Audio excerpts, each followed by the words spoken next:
Pozor na vyhlásenia, lebo vesmír vás okamžite vyskúša. Keď sa ľudia v dospelosti druhýkrát vyliahnu, prichádza ich nádherné obdobie. So zavádzaním jednoduchých vesmírnych pravidiel do života začnú kúzliť. Zmeny prichádzajú rýchlo a sú okamžite viditeľné. Veď bodaj by nie, človeku, ktorý sa váľal v blate, stačí v prvom kroku vojsť do jazera a hneď to bude aspoň na pohľad o poznanie lepšie. No stále to bude málo na to, aby sa o ňom dalo vyhlásiť, že je čistý. Prvotná sila niekedy ľudí oklame, že teraz už všetko pôjde ako po masle. Odpustili si, prijali sa, vzťahy sa začali zlepšovať, prišiel nový partner, darí sa materiálne. Stačí naozaj byť pozitívny, vytvárať si v hlave krajšiu budúcnosť, no radosť žiť. Zabudli však, že sa sem prišli učiť. Duša je rada, že si ju konečne niekto všimol, že Pán otvoril oči a začal skutočne žiť, ale nesmiete zabudnúť, že práve teraz sme sa dostali k našim úlohám, takže skúšky a vyzvania na seba nedajú dlho čakať. Podľa princípu, že keď niečo v sebe prežijeme z oboch strán, pochopíme príčiny danej veci, príjmeme jej následky, poďakujeme za ňu, tak by sa nám už nemala zopakovať. Bude stále prítomná, len my už ju nebudeme vnímať, lebo nám už nebude uberať energiu. A keď v nás niečo nevyvoláva negatívnu emóciu, plynie to mimo nás. Máme to vyriešené. Ľudia zvyknú vyslovovať rýchle závery, že toto už mám vyriešené, toto ma už nezraní, pohodička. Vystatujeme sa, aký sme v niečom čistý, opravený, neomylný. Vesmír si okamžite robí poznámku do svojho bolesť bloku a obratom nám hodí k nohám petardu s potrebným overovacím obsahom. Vyskúša nás raz, dva a zrazu čelíme niečomu, o čom by sme ešte včera odprisahali, že nám sa to nemôže stať. Jedna moja čitateľka mi písala, ako už od mladosti pohrdala všetkými ženami, ktoré išli na interrupciu. Bola to vec, ktorú som všetkým vyčítala. Nevedela som ju ženám odpustiť a pohrdala som nimi. Vždy som vyhlasovala, že niečo také by som ja nikdy neurobila, až kým nemal vesmír mojich rečí dosť a nedostala som sa do situácie, keď som to, za čo som všetky odsudzovala, urobila aj ja, lebo iné východisko nebolo. Pre mňa neskutočne ťažké rozhodnutie. Takisto ako aj veľmi kvalitný hudobný nástroj získa tón iba hrou, tak naše duše rastú cez soľ očí. Ak ste vnímaví a čestní k sebe, sadnete si a priznáte si, že ste trošku predbehli udalosti, vyslovili unáhlený záver. Nič sa nedeje. Pár posledných pokazených lát v plote vyberiete, natriete ochranným náterom, podoťahujete všetky skrutky a potom sa už pokojne usadíte k bazénu.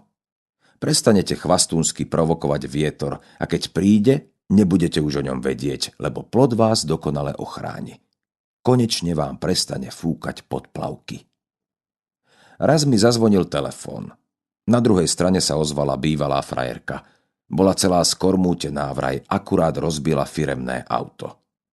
Pod pojmom rozbila myslela oškretý nárazník a jeden blatník. Spýtal som sa, či sa jej niečo stalo. Vraj nie, že jej sa nestalo nič.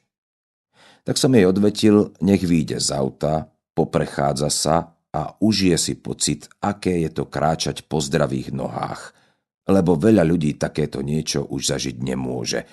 A tá druhá, väčšia skupina to berie ako automatickú vec, za ktorú vraj nemusí ďakovať. Nech si to vychutná a poďakuje za to svojim anielom, Bohu, ak má nejakého nového, a nech poďakuje aj plišákovi Garfieldovi, ktorého má ako ochranného maskota celého vyškreného, pricapeného na zadnom skle, lebo možno, ak by jeho nebolo, zrúti sa s celým autom do priepasti. Šéfka ma zabije, bola jej ďalšia obava. Upozornil som ju, nech takéto niečo už nikdy nevyslovuje, lebo raz ju tá šéfka skutočne zabije a sama sa potom bude čudovať, čo to porobila, že sa to nikdy nemalo stať a je v tom nevinne, lebo ona tú kulmu, kým ti ju na žúrke vložila zo srandy pod paplón, skutočne vypla. Pokračoval som bežnými triezvými myšlienkami, že pracuje pre bohatú farmaceutickú firmu, auto je poistené, nepila, auto iba trošku oškrela, že je to záležitosť bežnej opravy, ktorú zaplatí poisťovňa. Nezabudol som jej naznačiť, nech sa snaží vydedukovať, čo jej má táto situácia napovedať.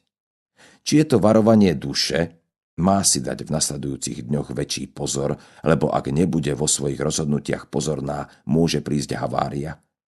Poháda sa s manželom, má sa pripraviť na verbálny karambol? Alebo je to následok karmy? V minulom živote vlastnila drožkovú autodopravu, kde nejaký jej zamestnanec rozbil koč. No ona to nezvládla, vyhodila ho a ešte na ňo aj nakričala, vraj jej by sa to nikdy nestalo. Tak sa jej to teraz stálo pre istotu z tej druhej strany. Dostala príležitosť prežiť si to z pozície viníka. A ak to duševne zvládne, bude mať túto vec už na dobro v sebe prežitú a uzavretú. Preto sa to stalo? Alebo je to len bežný následok jej rozhodnutia, lebo chcela zatelefonovať kamarátke a pri otáčaní volantom myseľ sústredila na otázku, kde má mobil, namiesto toho, aby sa úplne venovala šoférovaniu. Takže časová niť logicky priniesla výkričník. Dávaj pozor, nerob dve veci naraz. Toto je prvotná výstraha, lebo zajtra môžeš havarovať a skončíš o barlách. Poradil som jej, nech okamžite zavolá šéfke a vyjde s celou pravdou von, lebo ako ju poznám, tak sa tým bude zbytočne dlho potajme týrať. Šéfka zafrfle, však z povinnosti musí, Matrix káže. Ale všetko dobre dopadne. Musí myslieť pozitívne. Potom som jej dal zopakovať predposlednú vetu.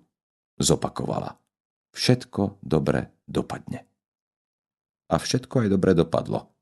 Veď dokopy sa nič nestalo, len sa nechala v pomykove uniesť strachmi, ktoré keď im poskytnete priestor a čas, dokážu nabrať obludné rozmery.